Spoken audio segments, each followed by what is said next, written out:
Assalamualaikum dan salam sejahtera. Perdana Menteri Anwar Ibrahim telah mengesahkan bahawasanya ada usaha komplot ataupun konspirasi untuk menjatuhkan kerajaan. Tapi Anwar kata dia tidak khawatir. Oleh kerana kerajaan yang ada ni stable dan ada 4 gabungan dan 20 parti politik di dalam kerajaan dan mereka mempunyai 2/3 majoriti di dalam parlimen. Hanya satu gabungan sahaja yang tidak menyertai kerajaan iaitu Perikatan Nasional, iaitu PAS dan Parti Peribumi Bersatu bersama beberapa parti barulah, muda dan sebagainya yang telah ditubuhkan tak berapa tahun ini dan boleh dianggap sebagai parti yang tidak signifikan, parti yang tidak begitu penting di dalam politik Malaysia. Jadi kerajaan stable. Kerajaan yang ada, kerajaan Anwar Ibrahim ni kuat dan tidak mudah nak ditumbangkan. Patriot pula berkata, usaha untuk menumbangkan kerajaan ialah satu usaha treason ataupun waging war against the king, iaitu penderhakaan kepada agung. Dan apa saja tindakan penderhakaan kepada agung ataupun jenayah treason ialah hukum bunuh. Sama macam kes Al-Maunah dulu. Apabila Al-Maunah ni dituduh waging war against the king atau menderhaka kepada agung, mereka digantung. Hukum dia hukum bunuh. Tapi apabila Tengku Razali Hamzah cuba menjatuhkan kerajaan pada tahun 87, tak ada pula dia dihukum bunuh. Ataupun tahun 97, 98 apabila Anwar cuba menjatuhkan kerajaan, dia hanya dipecat dan ditangkap di bawah ISA. Anwar ditangkap di bawah ISA kerana dia mengganggu keselamatan negara. Dan bukan kerana dia nak menumbangkan kerajaan, tapi kerana dia menganjur demonstrasi dan ini akan menimbulkan kekecohan. Telah pun menimbulkan kekecohan di beberapa tempat di Kuala Lumpur. Jadi Anwar ditangkap di bawah ISA kerana mengganggu keselamatan. Bukan kerana nak menumbangkan kerajaan. Tapi sekarang ni, usaha nak menjatuhkan kerajaan atau nak tumbangkan Perdana Menteri dianggap sebagai treason, iaitu satu penderhakaan. Dan jenayah treason ni, hukum dia hukum bunuh, gantung hingga mati. Sebab apa usaha menjatuhkan kerajaan selama ni? Termasuk masa Mahathir Perdana Menteri, Anwar cuba jatuhkan dia. Akhirnya kerajaan jatuh, Muhyiddin ambil alih. Lepas tu usaha menjatuhkan Muhyiddin pula. Dan Muhyiddin letak jawatan, Ismail Sabri Yaakob ambil alih. Lepas tu Ismail Sabri Yaakob pula dijatuhkan. Dan mereka ugut kalau Ismail Sabri tidak bubar parlimen dan mengadakan pilihan raya, maka tindakan disiplin akan diambil terhadap Ismail Sabri. Dia akan dipecat dari UMNO. So banyaklah masa Tengku Razali tumbangkan Mahathir, Anwar pun cuba tumbangkan Mahathir. Lepas tu Anwar sekali lagi tumbangkan Mahathir selepas tahun 2020. Dan kes Muhyiddin ditumbangkan, Ismail Sabri banyaklah, maknanya dalam sejarah ni usaha tumbangkan. Mahathir sendiri tumbangkan Tengku Abdul Rahman. Mereka mencetuskan 13 Mei dan dia blame Tengku Abdul Rahman lah. Dia salahkan Tengku Abdul Rahman. Tengku Abdul Rahman ni beri muka sangat kepada Cina. Tengku Abdul Rahman ni sayang sangat kepada Cina. Oleh kerana tu Cina kurang hajar dan orang Melayu marah. Marah kerana Cina kurang hajar, maka berlakulah 13 Mei. Dan oleh kerana itu Tengku Abdul Rahman ditekan untuk letak jawatan. Itu pun usaha menumbangkan kerajaan, menumbangkan Perdana Menteri. Semenjak tahun 70 lagi, tahun 69, tahun 70. Bukan baru. Tapi sekarang ni baru menjadi satu jenayah. Dan jenayah ni boleh dihukum dengan hukum gantung sehingga mati. Ini Patriot punya warning beri kepada mereka yang di dalam komplot atau konspirasi nak tumbangkan kerajaan Anwar Ibrahim. Sebab apa? Why now is a crime, treason, you can be put to death. Why? Oleh kerana kerajaan dulu ialah kerajaan pilihan rakyat. Maknanya rakyat mengundi di dalam pilihan raya dan memilih kerajaan. Dan kerajaan yang mendapat majoriti di dalam pilihan raya ataupun mengawal majoriti di dalam parlimen, those who have majority in parliament, simple majority ataupun 2/3 majority. Banyak kali majority dia 2/3. Ada kala majority itu kebelakangan ni lah majority, simple majority. Walaupun majority 2-3 kursi sekalipun, macam beberapa tahun kebelakangan ni, tidak ada lagi lah 2/3 majority 140, 150 kursi. Sekarang ni dia dapat 50-50 campur 1, 2 atau 3 kerusi ekstra. Itu saja. Maknanya 50% plus 1 atau 50% plus 2 atau 50% plus 3. Itu saja. Tapi masih majority, biarpun satu. Mahathir dah cakap, kalau saya menang dengan satu undi pun, saya masih Perdana Menteri. Ini Mahathir duk cakap dulu tahun 80-an. Even one seat, even one vote, I still win. Dan dia tidak akan letak jawatan. Ini Mahathir cakap. So it doesn't matter lah. Majority itu maksud dia 50% campur 1. Plus 1. Atau plus 2, 3. Tak kisahlah. But sekarang ni, mereka kata kerajaan ada 2/3 majority. Bukan saja campur 1, campur 2 atau campur 3. Susah nak tumbangkan dan tak boleh tumbangkan. Satu jenayah. Kalau cuba tumbangkan kerajaan is a crime. You can be put to death. You boleh digantung hingga mati. Sebab apa? Sebab kerajaan dulu, kerajaan rakyat.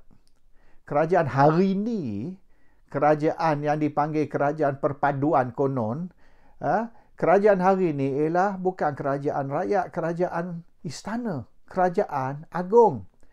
Agung yang bentuk kerajaan, bukan rakyat. Rakyat yang sebenarnya tidak mengundi untuk majoriti.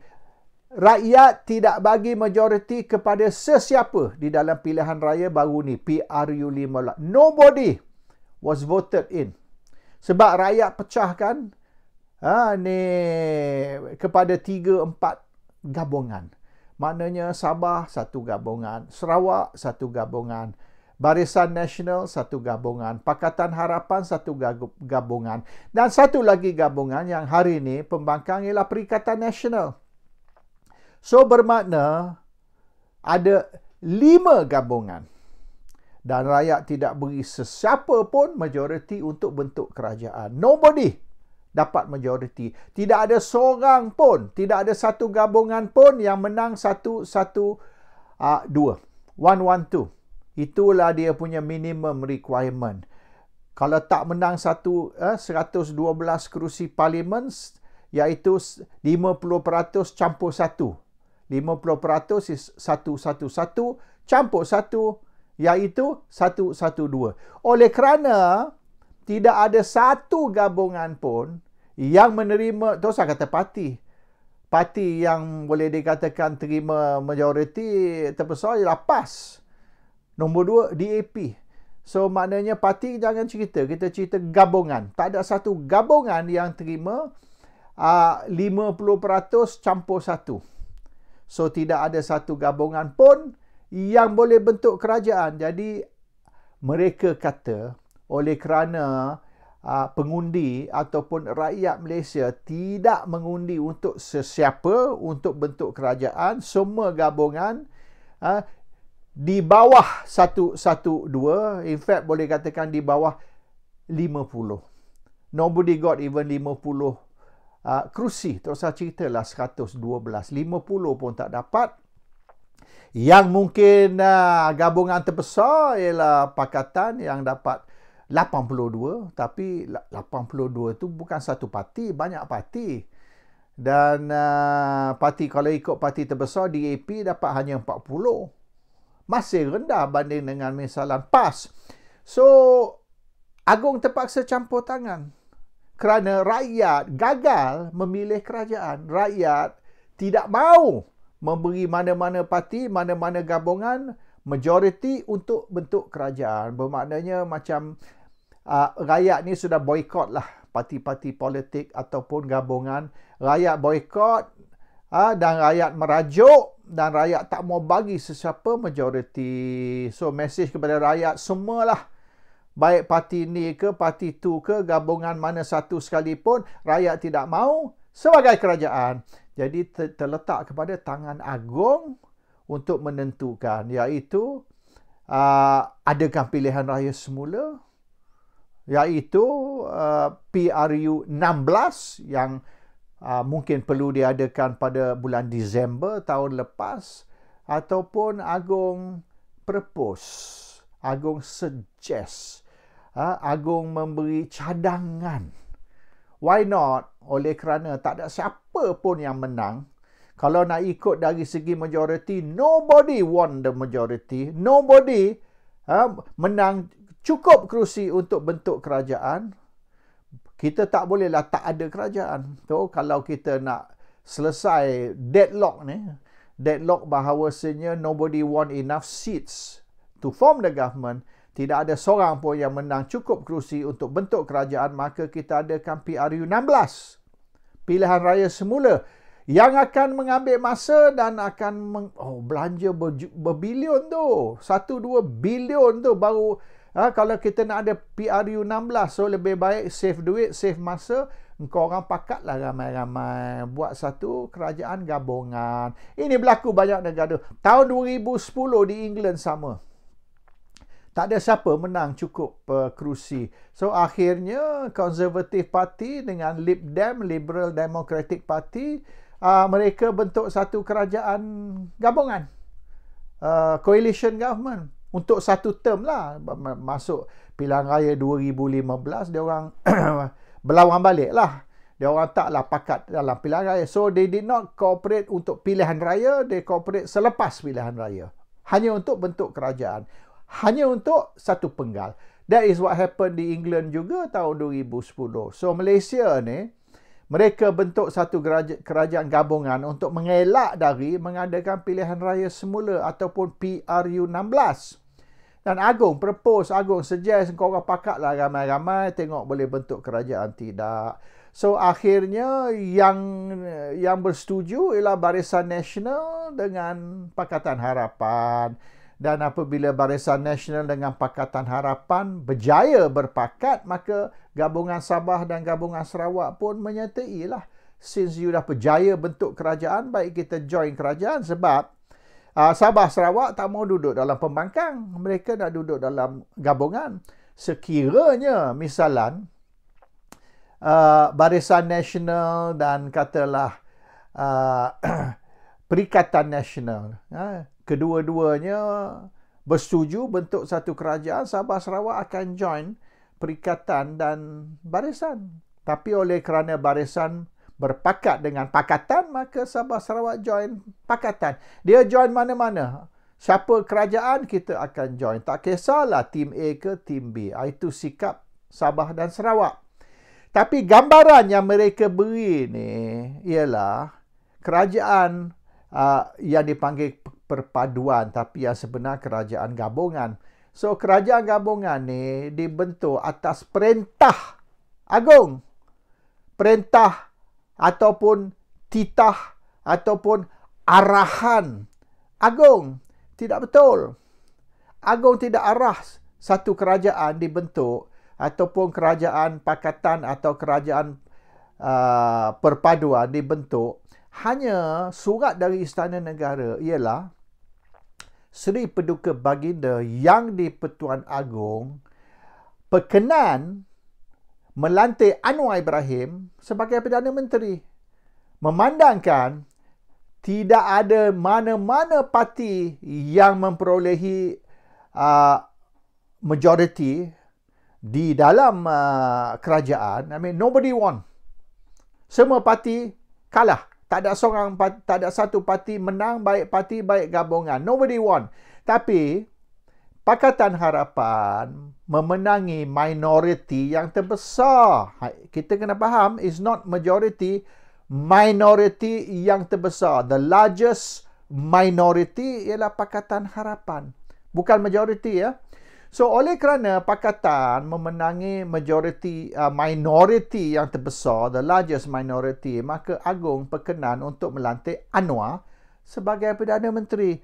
Selepas Anwar dilantik sebagai Perdana Menteri, Anwar kenalah cuba memenangi majority di dalam parlimen. So first kita appoint you Perdana Menteri. Perdana Menteri minority government, bukan majority government. Selepas you dilantik sebagai Perdana Menteri, adakan persidangan parlimen. Parlimen will be called into session.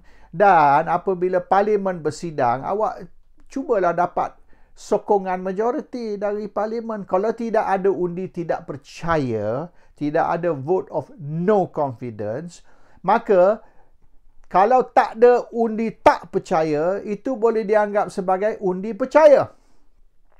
Either you dapatkan undi percaya ataupun undi tidak percaya. Dan sekiranya you tidak dapat undi tidak percaya, maka two negatives make a positive. Plus, minus, and minus becomes a plus. So, oleh kerana tidak ada orang yang menentang you di dalam parlimen sebagai Perdana Menteri, maka kita anggap semua orang sokong. If nobody object, nobody oppose, nobody bentang undi tidak percaya, maka kita anggap yang keseluruhan ahli parlimen sokong awak. So, awak kekal lah, continue lah sebagai Perdana Menteri. So, Agong lantik dulu Anwar, bagi peluang Anwar mendapat majoriti dalam parlimen, dan sekira Anwar mendapat majoriti, ataupun tidak ada sesiapa yang membantah, maka Anwar boleh continue terus sebagai Perdana Menteri.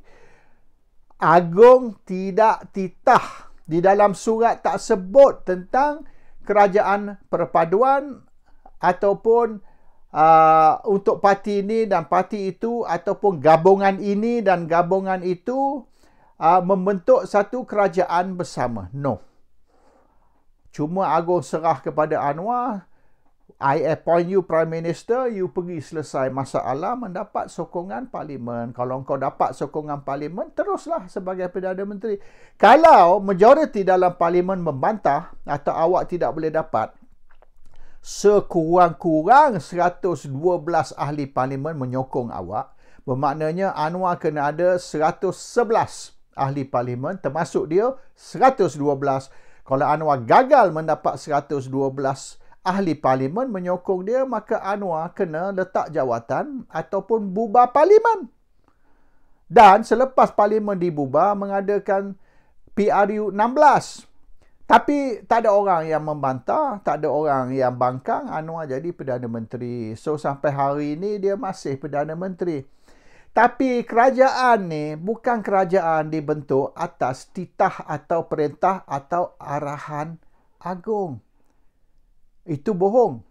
Tak ada, dalam surat tak sebut. Dalam surat hanya sebut bahawasanya Seri Paduka Baginda yang di-Pertuan Agong perkenan Anwar jadi Perdana Menteri. Full stop. So, yang dia kata ni, Anwar ke, Patriot ke, yang dia kata kalau kita nak menentang kerajaan atau usaha menjatuhkan kerajaan, ianya menentang Agong. No. Menentang kerajaan tidak bermaksud menentang Agong. Kalau kita usaha nak jatuhkan kerajaan, tidak bermakna ini satu treason atau penderhakaan kepada Agong. You tidak derhaka kepada Agong. You hanya menjalankan tugas demokrasi. Hak kita di bawah sistem demokrasi untuk tukar kerajaan. Agong tidak boleh menyekat the democratic process. Tak boleh. Dan sekira Agong memerintah ataupun arah satu kerajaan dibentuk dengan parti ni, parti itu melanggar perlembagaan. In fact, Agong will be committing treason. Agong yang melakukan jenayah. Jenayah melanggar perlembagaan Malaysia. Perlembagaan Malaysia tidak beri kuasa kepada Agong untuk titah atau perintah sesuatu kerajaan dibentuk. Agong perlu menghormati keputusan rakyat, keputusan pengundi. Kalau pengundi sudah tidak sokong mana-mana parti jadi kerajaan, maknanya Malaysia tidak ada satu kerajaan. Tapi kalau Agong nak cuba juga bentuk kerajaan dengan melantik Perdana Menteri dari parti yang memenangi largest minority yang terbesar, dan beri peluang kepada Perdana Menteri baru selepas dilantik sebagai Perdana Menteri, beri peluang kepada dia untuk mendapat sokongan majoriti di dalam parlimen. Itu boleh. Sebab sekarang ni Agong nak cuba elak dari pilihan raya semula ataupun dari PRU 16 diadakan. Tak sampai sebulan selepas PRU 15 ada pula PRU 16. Masalah besar tu lebih lagi dari segi kos, oleh kerana negara tidak ada duit dan kita bazir sampai 1-2 bilion untuk mengadakan pilihan raya. Bila kita baru saja ada pilihan raya tidak berapa hari sebelum tu, maka as a cost cutting dan mengelak dari masalah dan sebagainya, Agong kata, okey, aku lantik kau Perdana Menteri, kau pergi bentuk kerajaan sebagai Perdana Menteri. Boleh ke tak boleh? Kalau tak boleh, dan kita adakan pilihan raya. Kalau boleh, awak teruslah sebagai Perdana Menteri. Hingga satu masa awak ditumbang. Kalau ada undi tidak percaya, misalan, satu masa akan datang ada undi tidak percaya, terus kata setahun ke 6 bulan selepas misalan. So, Anwar perlu letak jawatan lah. Ataupun bubar parlimen. Itu saja jalan yang terbuka kepada Anwar. No other way. Anwar tak boleh hide behind the Agong. Anwar tak boleh maknanya menjorok belakang Agong dan kata, oi, kerajaan saya ni kerajaan Agong. Agong yang titah suruh bentuk kerajaan. Jadi kalau awak langgar saya, awak langgar Agong. Kalau awak menentang saya, maknanya awak menentang Agong. Nonsense. Itu tidak benar. Dan itu propaganda yang sekarang ni diorang cuba nak bangkitkan bahawasanya ada usaha untuk menjatuhkan kerajaan. Ini Anwar umum semalam. Dan Patriot dah beri amaran, kalau awak cuba nak jatuhkan kerajaan, kalau awak nak cuba menentang kerajaan, sama macam awak menentang Agong. So maknanya this is an act of treason. Dan awak boleh digantung hingga mati sekira awak lakukan treason ataupun waging war against the king. Dan ini telah berlaku dulu, kes Al-Maunah misalnya. Dia orang digantung kerana dianggap sebagai menentang Agong. Menentang Agong ni boleh dihukum bunuh. So it's nonsense. Dan kalau betul pun Agong yang melantik kerajaan, kalau betul pun Agong yang membentuk kerajaan ni, kononnya kerajaan perpaduan, kalau betul Agong di belakang, maknanya Agong telah melakukan satu jenayah. So yang sepatut khawatir ialah Agong, bukan orang yang nak jatuhkan kerajaan. Sebab menjatuhkan kerajaan ni ialah hak demokrasi, is part of the democratic process, dan Agong tidak boleh menyekat demokrasi. Walaupun apa sekalipun Agong lebih suka Anwar ke whatever, it does not matter. Demokrasi is demokrasi, hak rakyat. Dan menjatuhkan kerajaan ialah democratic process dan juga hak rakyat. Agong pun tak boleh menafikan hak rakyat. So ini semua spin dari Anwar dan Pakatan Harapan dan JCOM tu. Dia orang nak cuba spin bahawasanya menentang kerajaan bermaksudnya menentang Agong. That's bullshit. Dan maknanya biar rakyat Malaysia tahu mereka membohongi kita, mereka menjual nama Agong.